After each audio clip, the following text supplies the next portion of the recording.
Okay, so what I'm going to lay out for you right here is a practice plan.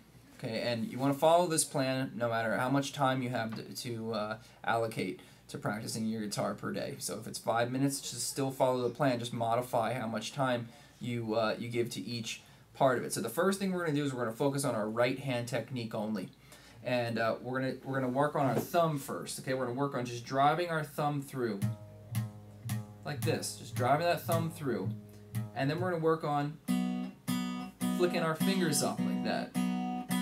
Okay, kind of just mindless stuff, just making sure that our technique is proper. And then what you do is you want to get something called a metronome. You can download an app, or you can buy one. Looks like this. And you're going to turn it on. It's going to keep a consistent beat. Start your beat off at 75 or something very close to 75. And then what you're going to do is you're going to go thumb, fingers, stop. Okay, but it's all going to happen in 2-beat increments. So you can see that my fingers go back down as my thumb is striking again.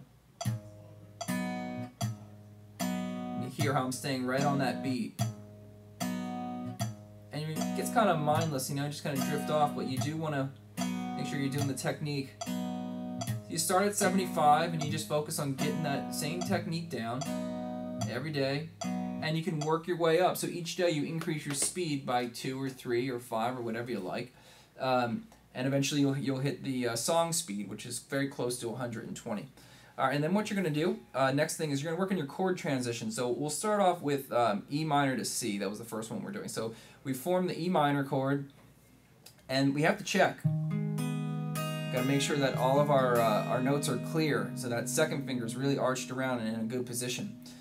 And then what you're going to do is you're going to work on pulling your first finger back into the place that needs to go to, following the same path each time. I'd say maybe go in groups of 10 and then stop, take a break. And then we take on the third finger, I'm pushing that forward into place. Again, maybe 10 times, stop, repeat. And then what we're going to do is work on transitioning the full chord. So it's back and forward. First finger comes back, third finger goes forward into the same spot every time, without moving your second finger.